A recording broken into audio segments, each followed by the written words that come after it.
Estamos começando agora mais um programa Pensamento Crítico, uma produção aqui do Instituto de Estudos Latino-Americanos da Universidade Federal de Santa Catarina. E hoje vamos falar de uma figura que tomou conta aí do tema mundial, né, nos últimos dias, que foi Fidel Castro, né, líder da Revolução, um dos líderes da Revolução Cubana e uma figura extraordinária. Sobre ele e sobre o processo revolucionário cubano vamos falar hoje no nosso programa, com a presença do professor Valdir Rampinelli e também do nosso presidente Nildo Orix. Começamos contigo, Valdir. O que se pode falar de Fidel, esse homem tão grandioso? Fidel Castro, a meu juízo, marcou a segunda metade do século XX, não só na América Latina, mas no mundo.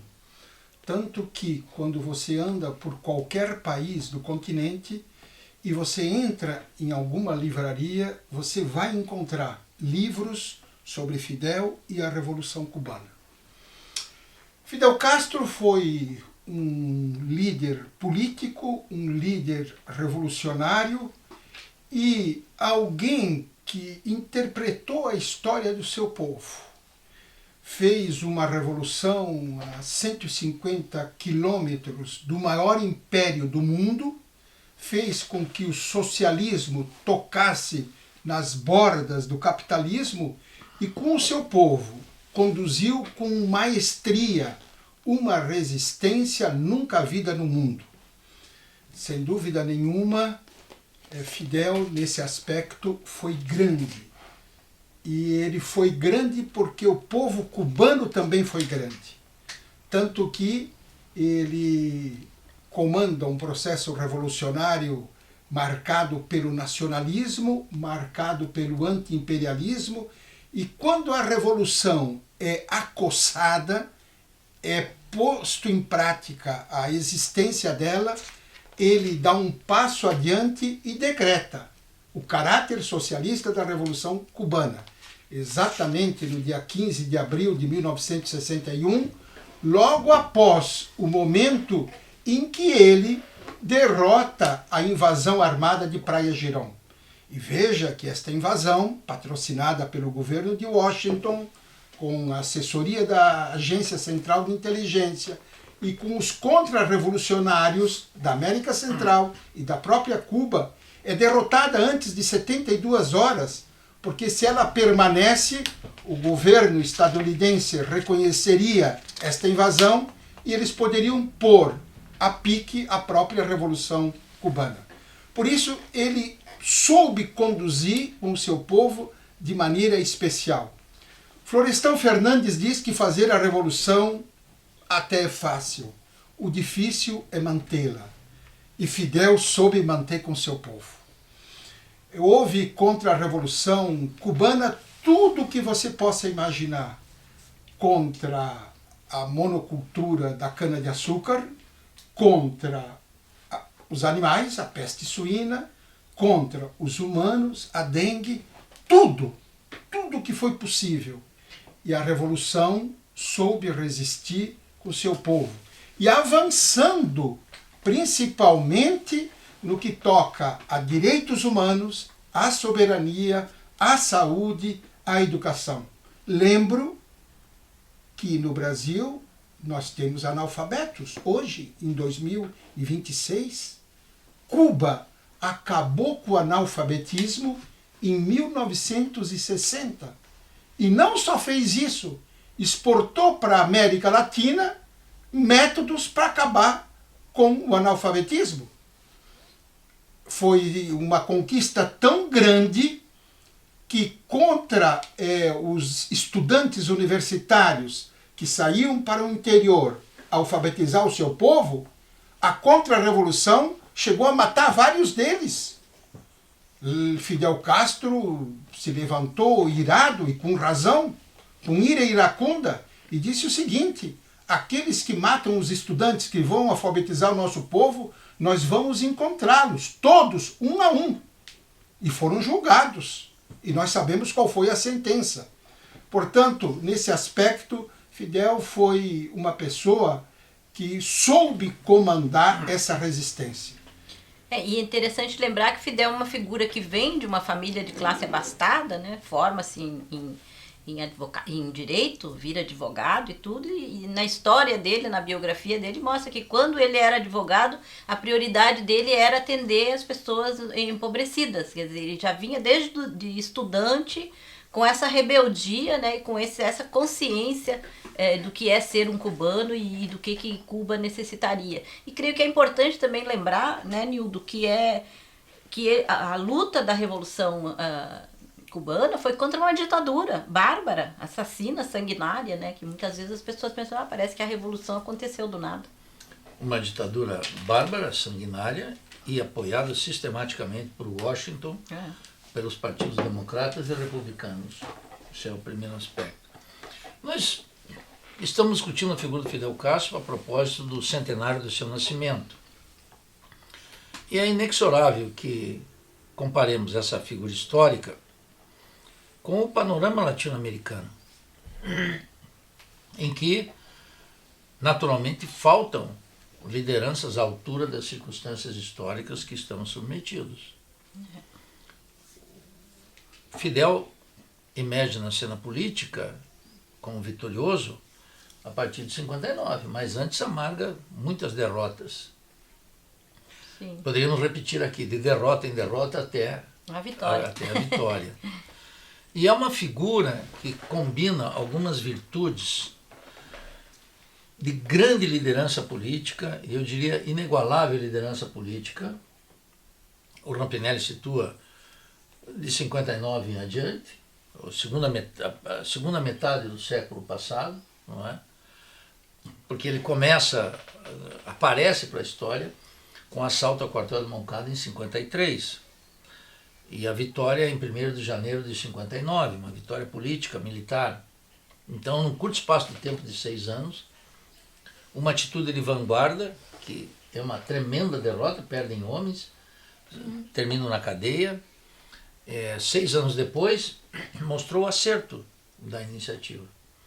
Então, essa ideia que os grandes líderes acertam sempre, que eles não podem perder, que eles não podem ser derrotados, é uma falsificação histórica burda de gente medíocre.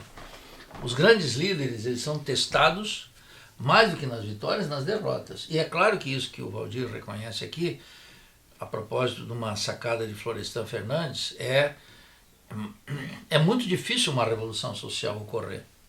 É muito difícil liderar uma revolução social. E é mais difícil ainda manter uma revolução social. Então, contra vento e maré, Cuba é um exemplo histórico digno não só de admiração, de estudo e reflexão sistemática. Né? Porque Cuba parece, aos olhos da direita, algo detestável, cuja ação mais consequente é a ação imperialista de governos como de Biden e de Trump, que cometem essa barbárie contra Cuba, com bloqueio naval, diplomático, militar, midiático, econômico de todo tipo. Mas também por uma esquerda liberal que deu adeus à revolução e que, no máximo, tem ambição por governos, sem projeto de poder. E se uma esquerda não tem um projeto de poder político, mal pode, a duras penas, sustentar governos que são débeis, que não cumprem suas tarefas e que, portanto, traem o povo. Fidel, você mencionou bem, era um homem das classes abastadas, filho de latifundiário, filho de um espanhol, mais do que espanhol, de um galego, da Galícia, e traiu sua classe de origem. O problema é ver proletários, trabalhadores que chegam ao governo e traem sua classe de origem. Então Fidel tem essa estatura. Além disso, combina algumas virtudes, né? Extraordinário estrategista militar, não só em Sierra Maestra, como na luta contra o apartheid e como das figuras que via o conflito militar no mundo. Extraordinário homem de cultura, leitor, amigo de escritores, que fez congressos sucessivos de cultura, levando o que tinha de melhor da cultura de todos os países para dentro de Havana. Um homem devotado às ideias. Eu participei, através da Associação Nacional de Economistas e Contadores de Cuba, ANEC, nos encontros sobre globalização. Ele levava gente de direita, social-democratas, liberais, esquerda revolucionária, para colocar, por exemplo, para toda a América Latina na década de 80 e 85, o tema do endividamento externo.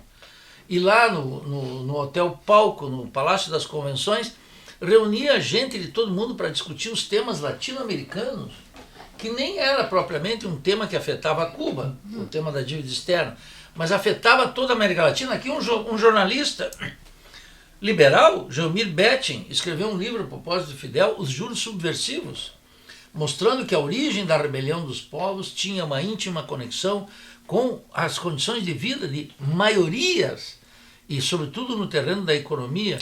Então, uma figura sem paralelo na história, na segunda metade do século passado, e sem paralelo nessa primeira metade do século XXI.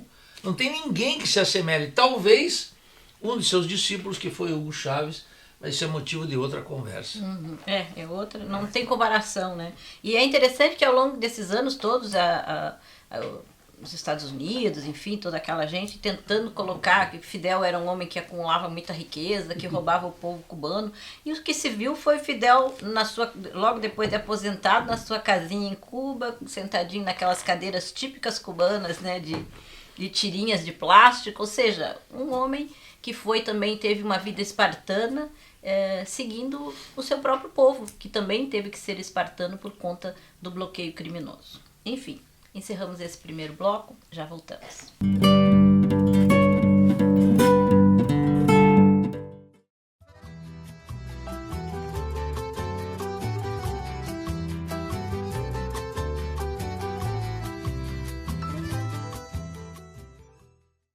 Fidel Alejandro Castro Ruz nasceu em 1926 e foi o principal líder da Revolução Cubana. Em 1952, com o golpe dado por Fulgêncio Batista, decidiu combater o ditador através da luta armada. Organizou e treinou um grupo de jovens operários e estudantes, adquiriu armas e atacou o quartel Moncada, visando usá-lo como base de luta. O ataque foi em 26 de julho de 1953, com cerca de 160 homens, mas fracassou. Fidel foi preso, tendo uma sentença de 15 anos de prisão, mas anistiado, exilou-se no México, onde formou o Movimento Revolucionário 26 de Julho, com o irmão Raul Castro e Che Guevara. Logo em seguida, voltou para Cuba com um pequeno grupo e liderou a guerrilha na Serra Maestra. Após a vitória em 1959, foi escolhido como primeiro-ministro. Em 1976, foi eleito presidente do país, afirmando o caráter socialista da Revolução Cubana. Fidel dirigiu o governo até 2008, sob forte oposição dos Estados Unidos. Ao todo, estima-se que a CIA realizou 638 tentativas de assassinato ao líder cubano. A agência falhou em tudo que tentou, pois Fidel morreu de causas naturais aos 90 anos em 2016. Em 1992, Fidel Castro recebeu o título de doutor honoris causa pela UFSC. Condenem-me, não importa, a história me absolverá. Aqui pensavam seguir, ganando el 100%.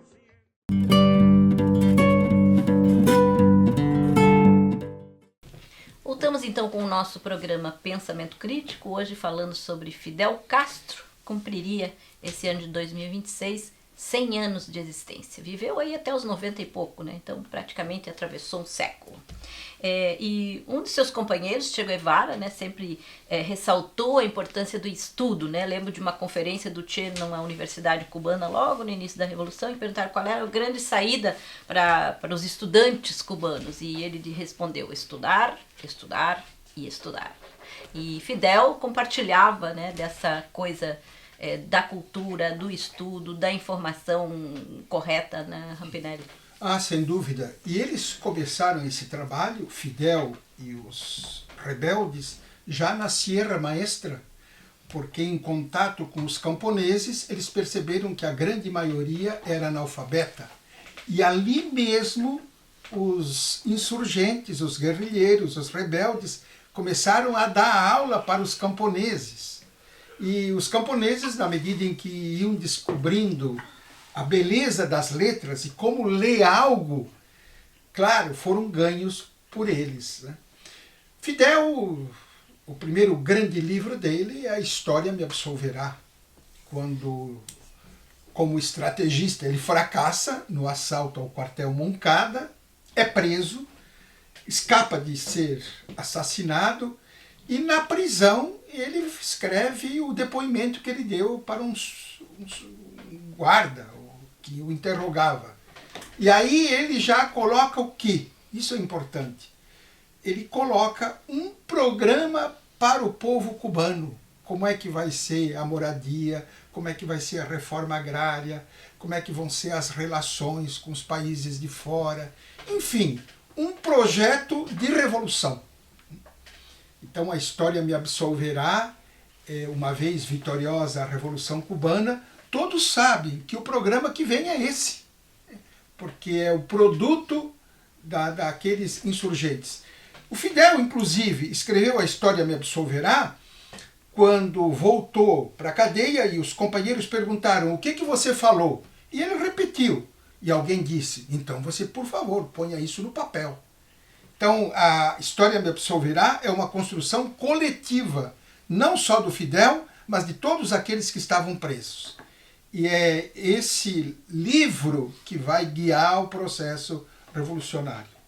Fidel também, uma vez triunfante a Revolução Cubana, incentivou a leitura, incentivou o livro, e era um leitor assíduo. Voraz. Tanto que havia uma lista enorme de jornalistas do mundo inteiro querendo entrevistá-lo. E ele escolhia alguns. E antes de dar a entrevista para esses jornalistas, ele lia vários livros sobre determinados assuntos. Por exemplo, quando o Partido Comunista Cubano passou a receber cristãos, ele leu todos os livros sobre teologia da libertação na América Latina, para entender que um católico, que um cristão pode ser um revolucionário. Então ele leu de Boff a Gutierrez, para entender. E era um leitor voraz que atravessava a noite. Tanto é que as entrevistas que ele dava eram longas e na sua grande maioria foram entrevistas que se tornaram livros. Nós temos aqui no Brasil um livro que se chama A Salvação da América Latina. É uma entrevista que ele deu para o jornal Excelsior do México, aonde ele faz uma análise de toda a América Latina. E casualmente foi lendo esse livro que pela primeira vez eu vi a figura de Pancho Villa. Aqui no Brasil eu não conhecia. E o Fidel mostrou neste livro, nesta entrevista, que se tornou um livro, qual foi o papel importante de Pancho Villa na Revolução Mexicana e no que toca à terra e à distribuição dela. Veja como ele era alguém que dava entrevista, mas tinha uma profundidade muito grande nela. E criou a Feira do Livro, que é uma maravilha, lá em Cuba, com livros sendo vendido a preço de nada. Então isso já mostra o respeito pela informação, pelo conhecimento. Nildo Arix, e tu, o que tens a dizer sobre essa figura e a questão do ensino e também da solidariedade, considerando que Cuba, desde os primeiros dias da Revolução, implementou a solidariedade latino-americana e mundial? O Fidel não nasceu na época do TikTok e, portanto, como era um homem de cultura ampla, falava de maneira longa.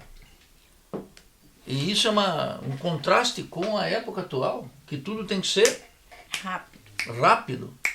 E o rápido é o tempo dos idiotas, dos cretinos, dos burros, dessa gente que quer o consumo fácil.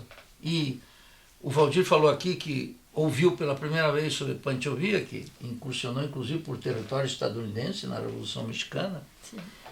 Desde aqui, porque Fidel era um latino-americanista. Porque Cuba, como dizia a Rádio Havana, falando desde o território livre de América, o tempo inteiro. A dimensão latino-americana da Revolução Cubana é uma das conquistas mais extraordinárias que mostra para nós o tema da pátria grande. Assim, os europeus fazem lá sua comunidade econômica europeia, que os ingleses já traicionam desde o começo e já mandam para as cataratas do Iguaçu, não querem saber daquilo. Os Estados Unidos, que tem uma área vital, tal como a Lebensraum de Hitler fez também, E a China tem uma esfera econômica fundamental. E Fidel e a Revolução Cubana colocou o problema para todos nós. Nós precisamos ter uma área estratégica em termos culturais, porque nós temos uma unidade cultural muito importante, extraordinária, uma unidade econômica que é fundamental, porque é uma riqueza gigantesca, que se aproveitada em escala latino-americana torna uma potência gigantesca, é uma questão militar, é uma questão de equilíbrio do mundo. Então ele já, na linha de José Martí, de Nuestra América, e de Simão Bolívar, La Pátria Grande, tudo isso isso foi reavivado pela Revolução Cubana. E que incorporou isso na sua vitalidade na obra interna e na sua vitalidade que eles chamam o compromisso internacionalista da Revolução Cubana, que se mostrou de maneira eloquente, espero que a gente tenha um tempo para tratar disso aí, na luta antirracista que Cuba desenvolveu. Primeiro, na sociedade nacional, eliminando o racismo em Cuba. E segundo, só por essa condição, abrindo uma fronteira de luta com a África, que começou com Che, com Jorge Risquet, etc., e permanece hoje em inúmeras atividades, como as atividades, por exemplo, dos médicos, mas também na área de ciência, de tecnologia, de formação de gentes, etc. Então Fidel ele era em si mesmo um homem de cultura, muito ao contrário do que a propaganda anticomunista, fraudulenta, não quer reconhecer as virtudes de um grande dirigente. Um grande dirigente não é só um gênio militar, como ele se mostrou um gênio militar. Não só é uma águia da política que enfrentou os Estados Unidos e derrotou em inúmeras batalhas, mas sobretudo era um homem de cultura. O Rampinelli mostrou aqui algo que o Brasil, que tem como patrono da educação brasileira Paulo Freire, ainda convive com 30% de analfabetos e analfabetos funcionais. Gente que abre um livro e começa a ler, até consegue ler, mas não entende o que lê, que as faculdades cognitivas não estão totalmente apuradas. Nem vou falar das conquistas científicas e tecnológicas de Cuba, nas quais o Centro de Engenharia Genética e Biotecnologia e a conquista naquele pandemônio que foi a pandemia aqui entre nós, Cuba desenvolveu 5 vacinas, e uma delas, a Soberana, distribuída inclusive com protocolo aberto. Enquanto nós estávamos aqui importando tudo das potências imperialistas da Inglaterra, a preço de ouro, etc., e com nossas instituições degradadas em qualquer governo, em todos esses governos, Cuba desenvolveu, e o embaixador disse aqui para nós, aqui nessa sala, eu perguntei para ele, por que você desenvolveu a vacina? Ele falou, porque senão nós íamos morrer. Porque nós não temos, estão bloqueados de todas as formas. O que mostra que esse tal isolamento, esse temor do isolamento que eu vejo em políticos vulgares, deputados, senadores, presidentes de partido, representantes sindicais, essa gente, analfabetos que convivem entre nós na universidade, pensam que se tiver um isolamento, nós desaparecemos. Não, vamos desenvolver porque temos homens, braços, terra e homens. Cabeça pensante, a América Latina já demonstrou 1 milhão de vezes que pode carregar o fardo sozinho.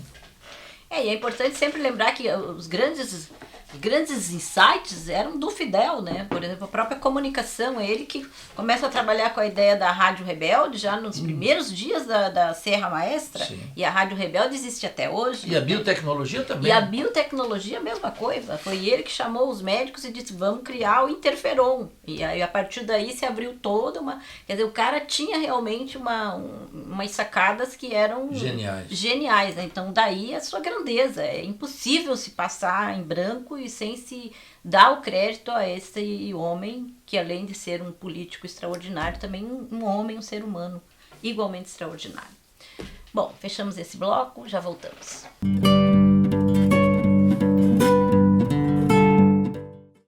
Voltamos então com o nosso programa Pensamento Crítico, uma produção aqui do Instituto de Estudos Latino-Americanos, o IALA. E estamos falando hoje sobre Fidel Castro. E vamos falar agora sobre esse trabalho, esse processo do internacionalismo, né? Lembrávamos aqui agora no intervalo sobre como que o Fidel recebeu as crianças de Chernobyl, né? Quando teve aquele acidente terrível na Rússia, e todas as ações na África, os mais médicos, enfim, Rampinelli. Fale um pouco sobre esse tema. O internacionalismo seguramente é a grande bandeira da Revolução Cubana, mas ela vem de antes. Eu diria, vem do século XIX, da Guerra dos 10 anos pela independência de Cuba contra a Espanha, quando dela participam várias pessoas de várias partes do mundo, inclusive chineses, haitianos, dominicanos, mexicanos. É uma guerra que é uma revolução. Em seguida aparece José Martí, que vai marcar muito a história cubana e vai criar o Partido Revolucionário Cubano, que no segundo artigo, ou no primeiro, vai dizer que o objetivo do partido é lutar pela independência de Cuba e auxiliar e fomentar a de Porto Rico, que até hoje é uma colônia.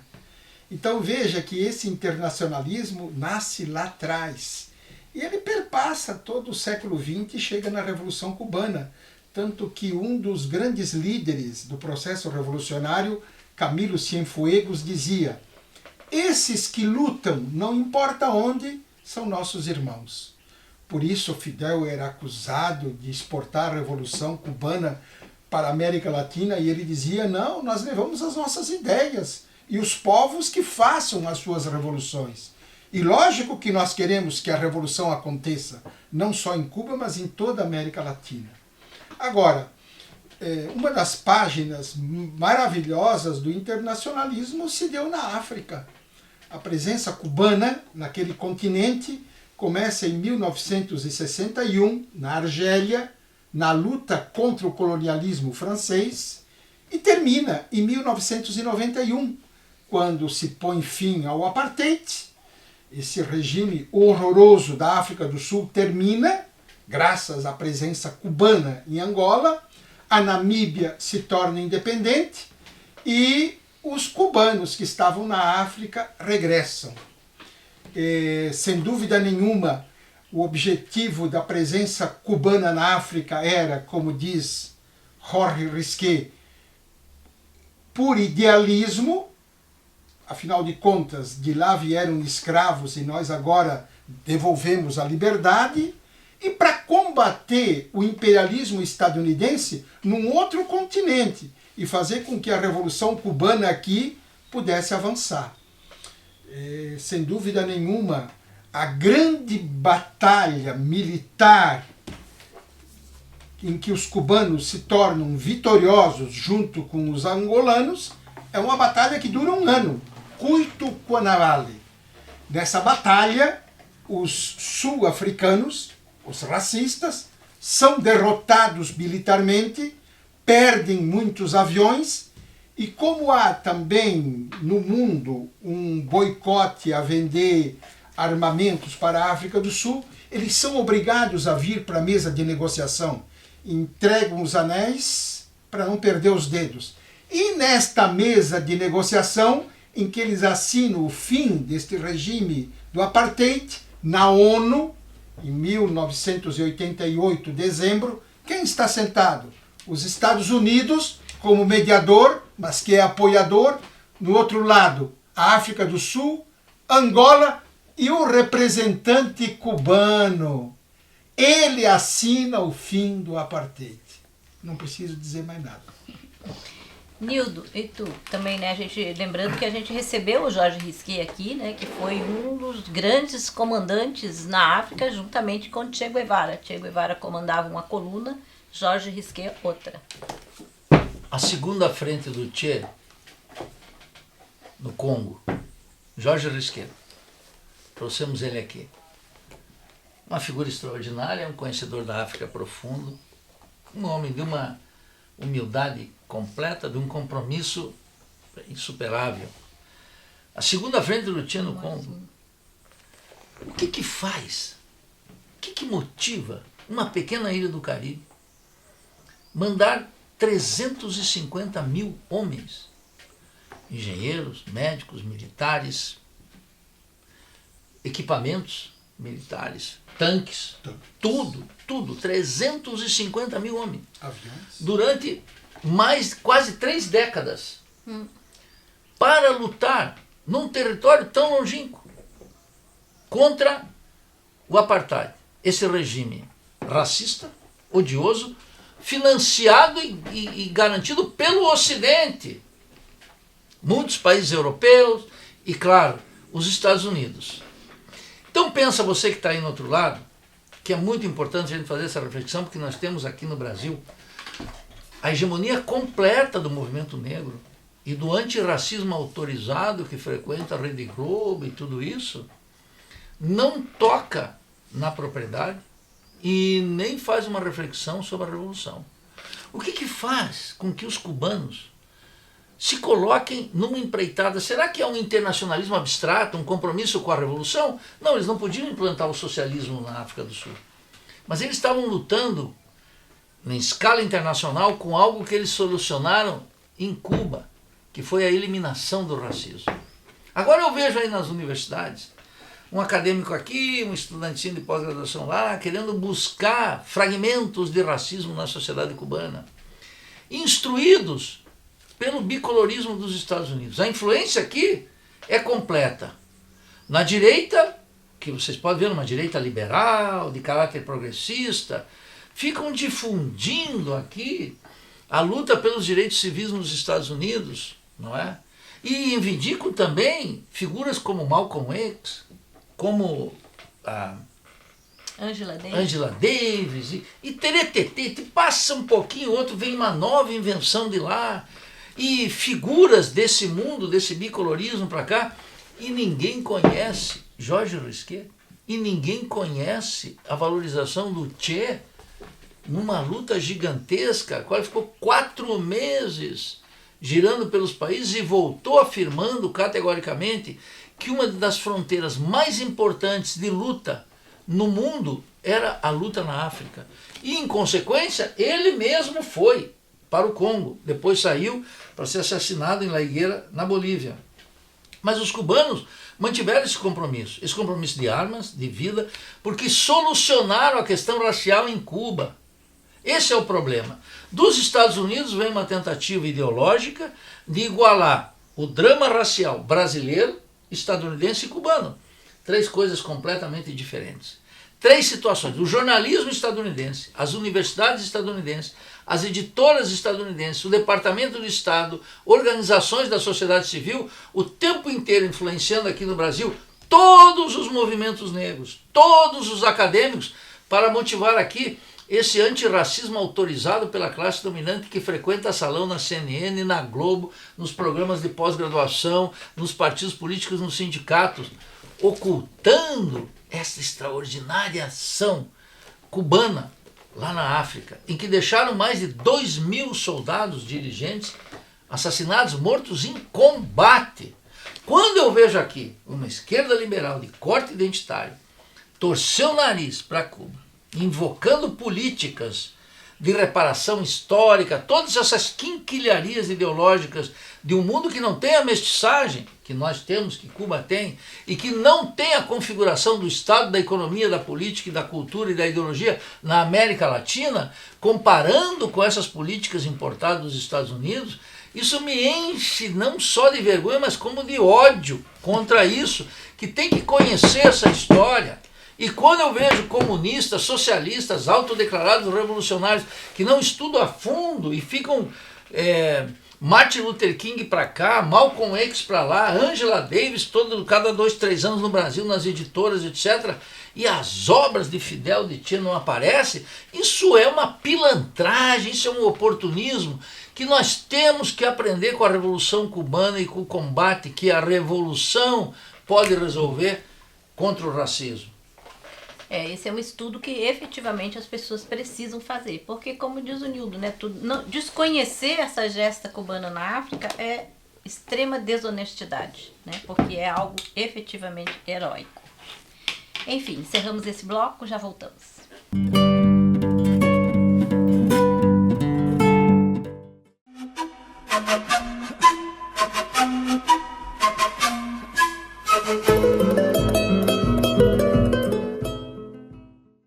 Ainda que uma revolução destrua em 1 minuto a obra de 1000 gerações, a revolução não é o todo.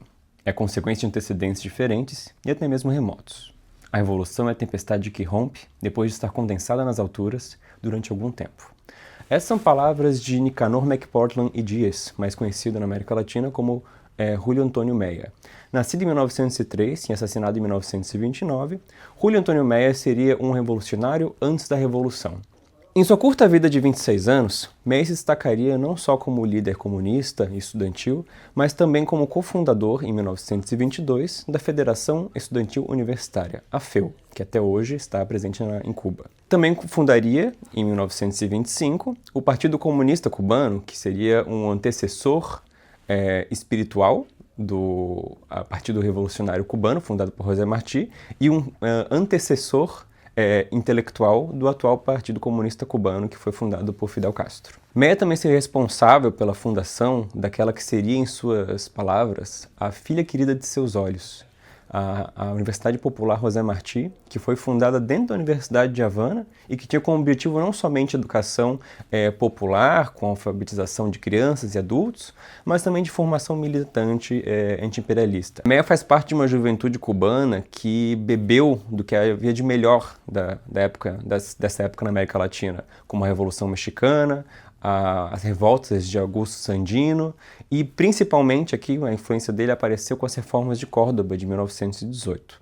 Meyer entendia, assim como grande parte da juventude comunista e dos movimentos estudantis da sua época, que o problema da universidade não é uma questão renegada somente à presença do corpo estudantil nas decisões políticas ou de uma reforma do ensino propriamente, mas que as questões da universidade eram as questões do seu país. Então, somente uma revolução poderia resolver a questão da universidade. Meyer seria expulso da Universidade de Havana em 1925, seria preso, inclusive, faria uma greve de fome de 18 dias, e após a sua greve de fome, que teve uma grande mobilização popular ao redor disso, seria exilado ao México.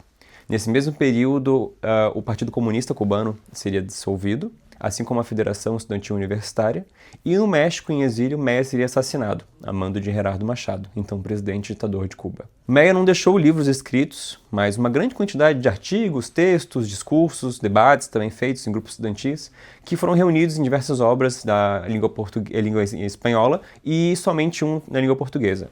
Na língua espanhola temos esse livro, que é Documentos e Artículos, que foi lançado inclusive no primeiro congresso do Partido Comunista Cubano. É uma obra que é mais difundida até, com PDFs. E no Brasil foi lançado em 2022, com a preparação de Luiz Bernardo Pericaz, um texto de artigos escolhidos de Julio Antônio Meyer.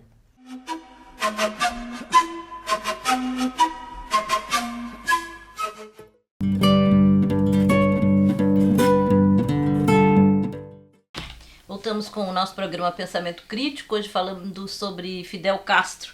E além do livro do Jorge Risquet, né, que a gente recomenda, ele obviamente não está nas livrarias, aqui no IELA ainda temos alguns exemplares, então quem quiser conhecer pode pesquisar aqui no IELA. Eu queria falar desse livro que foi lançado agora há pouco pelo Projeto Cultural Nossa América, que tem feito várias edições de livros importantes relacionados a Cuba e também a América Latina, que é esse livro aqui, Fidel Castro, Comandante Invicto, do Norberto Escalona Rodrigues, que trata de dois momentos também bem importantes da guerra em Cuba, da Revolução, e que também mostra esse Fidel, né? Esse Fidel extraordinário, quando no comecinho logo que eles estavam ainda em Serra Maestra, as mulheres jovens fugiam de suas casas e subiam a serra para participar da Revolução. E o pessoal dizia que, olha, mulher não pode vir, não sei, ele não pode vir. E tanto é que ele criou o Batalhão Mariana, que era a sua guarda pessoal. Então ele pega, além de permitir, né, de dizer, não, as mulheres podem fazer o que quiserem, ele ainda torna esse grupo de mulheres a sua proteção, né? E também o Quinteto Rebelde, que é um grupo de música rural cubana, que era mais ou menos famosinho na época, e que ele também traz para a Revolução, e esse quinteto girava por toda a ilha com suas canções, com suas paródias, fazendo já a guerra cultural. Então, Fidel, né? Uma sacação. E esse livro é muito bacana, muito bonito, uma escritura linda, do Norberto, vale a pena. Pode entrar aí na internet, Projeto Cultural Nuestra América, e pegar esse livro, que é uma leitura deliciosa. Enfim, nesse quarto bloco, então, encerrando essa figura, né, que é difícil de trabalhar em 45 minutos, mas o que mais podemos dizer? Sobre internacionalismo, a Revolução Cubana deu aula para o mundo. Certa vez, quando eu saía de Cuba, no aeroporto, eu percebi que chegou um avião com mais ou menos 150 crianças de 10 a 15 anos. E por cima do vidro eu senti que elas falavam português. Aquilo me chamou a atenção. Aí eu chamei algumas crianças, dava para conversar, e elas me disseram que eram de Angola. Elas tinham perdido os seus pais na guerra contra o racismo da África do Sul, e Cuba trazia todas essas crianças para a Ilha da Juventude, ficavam ali até se formarem, para depois voltar para a África. Veja o papel que Cuba fazia no que tocava às crianças que perdiam os seus pais na Guerra Civil de Angola. A mesma coisa fez Cuba com as crianças de Chernobyl. Levou para lá, cuidou, muitas morreram, obviamente, as outras voltaram depois para a Rússia. Então veja o cuidado que a Revolução Cubana tinha com as crianças. Aliás, sempre a Revolução Cubana olhou para as crianças, não só de Cuba, mas de toda a América Latina. Por isso, a Revolução Cubana, ela marca a história no mundo. Nesta mesma viagem, eu tive a oportunidade de assistir o discurso de Fidel Castro, quando se comemorou o 33º aniversário do assalto ao quartel Moncada. Foi na província de Sankt Spiritus. Mudava a cada ano, porque a província que mais se destacava era a sede da festa.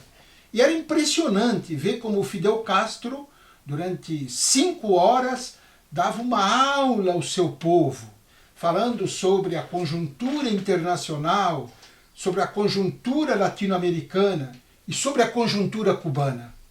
E todos aqueles camponeses, 500 mil praticamente, chapéu de palha porque fazia calor, escutando como ele explicava a política, como se discutia a realidade, tanto dali quanto de fora. Era uma verdadeira aula. Então Fidel, nesse ponto, foi alguém que apostou no seu povo, apostou na cultura, apostou na política, apostou no socialismo e incentivou o tempo todo a luta de classe e soube manter a Revolução Cubana no fio da navalha, enfrentando o maior império do mundo. Por isso, eu diria, com a Revolução Cubana sempre. Nildorix. Quando a gente pensa na figura de Fidel Castro, eu sempre tomo ele como uma régua para a análise da política da América Latina. Porque um presidente da República, eu repito e vou repetir 1000 vezes, é o primeiro pedagogo do país. É o sujeito que educa mais do que a televisão, mais do que o TikTok, mais que o Instagram, Facebook, o que vocês imaginarem. Um presidente da República, nas condições de uma sociedade dependente, periférica, subdesenvolvida, tem que estar em condições de resolver os grandes desafios históricos. Não mitigá-los, resolver. E para isso é preciso 2 condições. Primeira, acreditar na força do povo. Acreditar na força do povo. Eu observo esses presidentes do Brasil, Lula, se quiser todos os demais, na América Latina, eles não acreditam na força do povo. Em convocar o povo para as grandes lutas, chamá-lo para as grandes lutas. Fidel tinha uma aposta completa na força do povo. Claro que ele acreditava no Partido Comunista Cubano. Claro que ele acreditava nas organizações populares. Mas acima disso ele acreditava na força e na consciência do povo. E para isso um presidente tem que politizar o tempo inteiro. Nós estamos vivendo numa América Latina, e nós do Brasil especialmente, que tem uma redução da política, da grande política moral. Então as pessoas se contentam com mitigar o sofrimento humano e não com erradicar o sofrimento humano. Não é diminuir a pobreza, tirar o Brasil do mapa da fome, é acabar com a fome, com as estruturas que criam a fome, que é a concentração da propriedade, que é o capital externo, que é o caráter de classe do Estado, que não é o neoliberalismo tonto de quinta categoria, não, são as estruturas da dependência. Fidel, então, com Cuba, foi a primeira via socialista para enfrentar o subdesenvolvimento e a dependência. Por que vocês acham que todas essas doenças tropicais foram erradicadas de Cuba? Por que vocês acham que Cuba tem uma medicina de excelência que exporta para o mundo e inclua, inclusive, os médicos formados, junto, credenciados pelo MST? Gente sem terra que vão para lá se formar. Isso não é caridade. Isso não é lutinha ideológica. Só podem fazer porque resolveram os problemas da saúde do seu povo. Um povo culto, um povo que lê. É claro que nas condições de bloqueio, tudo isso cai, porque cai violentamente, as condições são dramáticas, mas aí é que os dirigentes se apresentam de novo, não justificando a correlação de forças, o imperialismo, lutam contra essas tendências porque sabem que a vida não é fácil. Então eu fico realmente observando em perspectiva histórica o presente aqui. Olha uma figura do centenário de Fidel, eu não tenho senão como elogiar e reconhecer os méritos que, comparado com a cena latino-americana, é de um deserto espantoso. De um deserto espantoso, gente que não estão colocando os grandes desafios, fazendo as duas coisas. Primeiro, falar com o povo, falar com a verdade, dizer a verdade para o povo. Aqui no Brasil nós estamos nas vésperas de uma eleição. É o festival do engano, da mentira, da propaganda, daquilo que não vai se fazer. Parece o Ronaldinho Gaúcho, toca a bola para um lado olhando para o outro. Mas o Ronaldinho faz isso como arte no futebol. Esses políticos fazem de vergonha, todos eles mentem sistematicamente. Não são consequentes, não apostam no povo e não politizam, não aumentam o grau de consciência. As eleições não aumentam o grau de consciência sobre os dramas nossos e os dramas humanos. Então, nesse contexto, o que nós estamos aqui fazendo nesse programa é que vocês estudem a Revolução Cubana.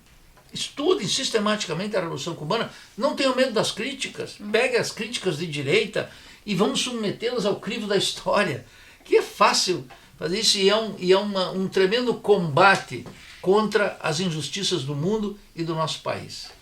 E para fechar, né, um elemento da conduta ética de Fidel, né, uma história que foi contada por uma secretária dele, foi secretária dele durante muito tempo no Palácio da Revolução, e ela conta que quando o Reagan sofreu um atentado e foi baleado, que elas, duas secretárias, ouviram a notícia no rádio e vibraram, né? Reagan era um grande inimigo de Cuba naquele momento.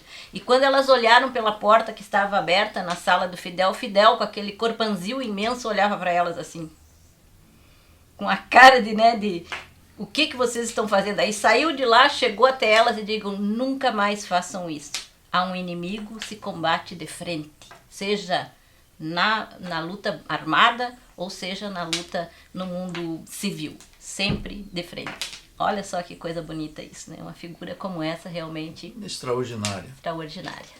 Com isso encerramos então o nosso programa Pensamento Crítico. Daqui a pouco a gente volta. Um grande abraço. Tchau.